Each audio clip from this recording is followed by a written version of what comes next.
अस्सलाम वालेकुम। प्रोफेसर रियाज Bloch video के साथ हाज़िर खिदमत हूँ।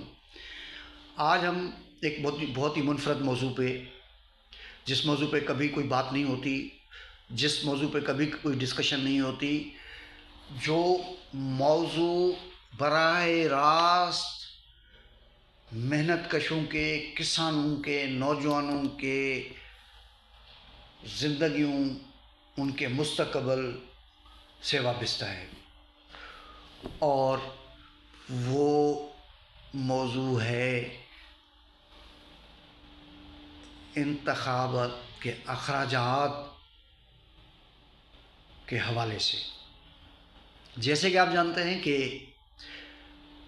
इलेक्शन एक्ट के तहत नेशनल असेंबली का कैंडिडेट 40 लाख रुपए तक कानूनी तौर पे अखराजात कर सकते हैं, जिसमें उसके इलेक्शन कैंपेन शामिल है, जिसमें उसकी स्टेशनरी शामिल है, जिसमें उसकी ट्रांसपोर्टेशन शामिल है, हर चीज़ उसमें है। और ये जो इंतखाबी अखराजात हैं वो इलेक्शन मुकम्मल होने के बाद इलेक्शन कमीशन में जमा कराने पड़ते हैं।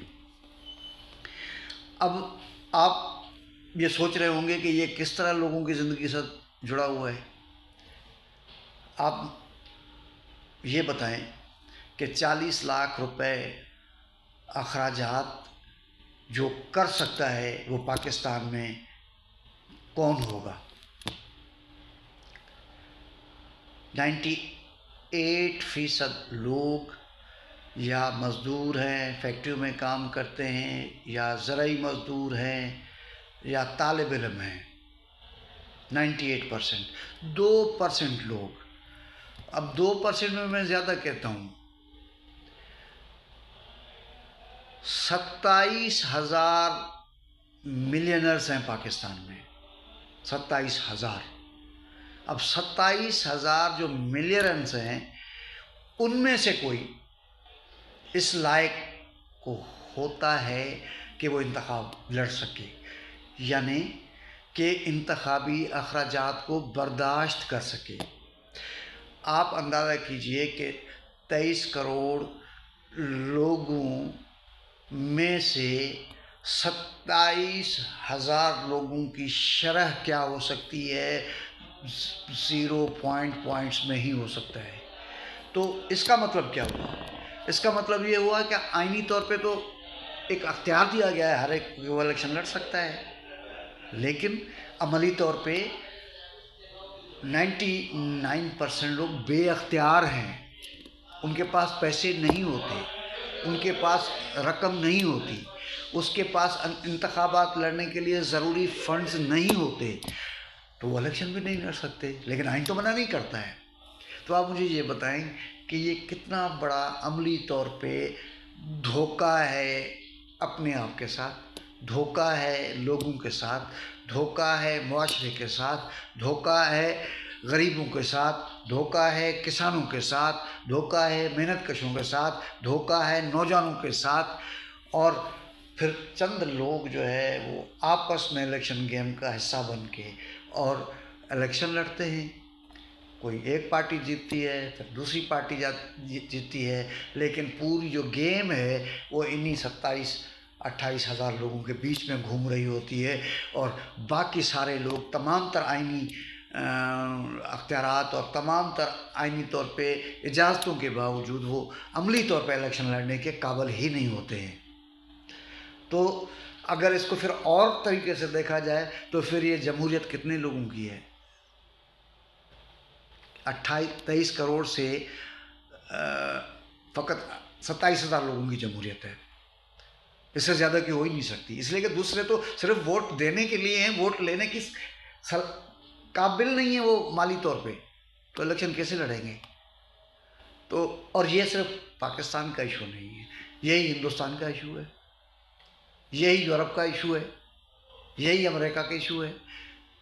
तो ये जो मॉडर्न जो डेमोक्रेसी है उसकी सबसे बड़ी कमज़ोरी, सबसे बड़ी कोताही, सबसे बड़ी जो है वो सेटबैक यही है कि वो कहते तो यही है कि भाई اس ملک یا کسی بھی ملک میں جو ہے نا وہ جمہوریت جو ہے وہ کے ذریعے حکومتیں بدلتی ہیں اور حکومتیں قائم ہوتی ہیں، لیکن پریکٹیکلی جمہوریت کی جو حقیقت ہے وہ یہ ہے۔ آمریت تو اس سے بھی بہت خراب چیز ہے۔ آمریت میں تو صرف ایک بندہ جو ہے وہ آتا ہے، ڈنڈا اٹھاتا ہے اور سب کو ہانکنا شروع کر دیتا ہے، جو اس کے خلاف بات کرتا ہے اس کو جیلوں میں ڈال دیتا ہے۔ یہ تو امریت ہے۔ امریت سے تو ڈیموکریسی بہتر ہے، کم از کم 28,000 27,000 لوگ تو طے کرتے ہیں کہ بھائی جو ہے نا حکومت کیسی ہونی چاہیے۔ تو آج جمہوریت کے حوالے سے سب سے بڑا سوال یہ ہے کہ اس جمہوریت کو جمہوریت کیسے بنایا جائے۔ اس جمہوریت کو سیاسی جمہوریت میں جو کہ تمام لوگ جو ہے وہ اس جمہوریت کے حصے دار بن سکیں، وہ کیسے بن سکتا ہے۔ معاشی جمہوریت کیسے آ سکتی ہے۔ اور یہ ایشو صرف کسی ایک ملک کا نہیں ہے، دنیا بھر کی جو 200-250 سال کے سیاسی جمہوریت کے تجربات سے یہ بات سامنے آ رہا ہے کہ اس کے اندر غریب کا کوئی ایسا کردار نہیں ہے، مزدور کا کوئی ایسا کردار نہیں ہے۔ تو یہ سوال ہمارے لیے بھی ہے اور اس سوال کا جواب ہم سب نے مل کر تلاش کرنا ہے۔ گو کہ بہت سارے جو ویسٹڈ انٹرسٹ رکھنے والے لوگ ان چیزوں کو سامنے نہیں لاتے ہیں، آگے نہیں لاتے ہیں، ڈسکشن میں نہیں لاتے ہیں، ڈبیٹ میں نہیں لاتے ہیں، نہ ٹیلی ویژن پہ، نہ پرنٹ میڈیا میں، نہ یونیورسٹیز کے اندر، نہ سیمینارز میں، نہ جو ہے وہ سوشل میڈیا پہ۔ لیکن یہ تو ایک زندگی کی بالکل ایک ریئلٹی ہے اور ایک سیاست کی ایک ریئلٹی ہے، جمہوریت کی ایک ریئلٹی ہے۔ اس کو ہمیں ٹھیک کرنے کی ضرورت ہے اور اس کے لیے سوچنے کی ضرورت ہے کہ جو ماڈرن جو کیپٹلسٹک جو ڈیموکریٹک ٹولز ہیں وہ بہتر ہیں یا وسیع تر عوامی شراکت داری کے لیے کسی نئے نظام کی ضرورت ہے۔ اور نئے نظام جو اس وقت تک ہمارے سامنے ہیں اس میں ایک سوشلسٹ جو نظام ہے اس میں ایک گنجائش موجود ہوتی ہے کہ اکنامک ڈیموکریسی بھی ہوتی ہے اور وہ آتی پرامن ریولوشن کے ذریعے ہے اور وسیع عوامی شرکت کے ذریعے سے آتی ہے، لہذا جو ہے اس کو پبلک کی حمایت اوپنلی ہوتی ہے، نظر آ رہی ہوتی ہے، دکھ رہی ہوتی ہے۔ تو یہ نظام کچھ ایز کمپیئر ٹو ادرس بہتر ہے۔ بہرحال یہ لوگ جو بات ہے یا یہ سوال ہے پھر بھی عوام کے لیے ہے اور سمجھدار لوگوں کے لیے ہے، اسکالرس کے لیے ہے، دانشوروں کے لیے ہے، میڈیا مینس کے لیے اور سب کے لیے ہے کہ اس کو سوچیں اور اس کا کوئی راستہ نکالیں۔ آج کے لیے اتنا، اگلے کسی ویلاگ میں کسی نئے ایپیسوڈ کے ساتھ حاضر ہوں گے۔ بہت شکریہ، اپنا خیال کیجیے گا۔ Thank you very much.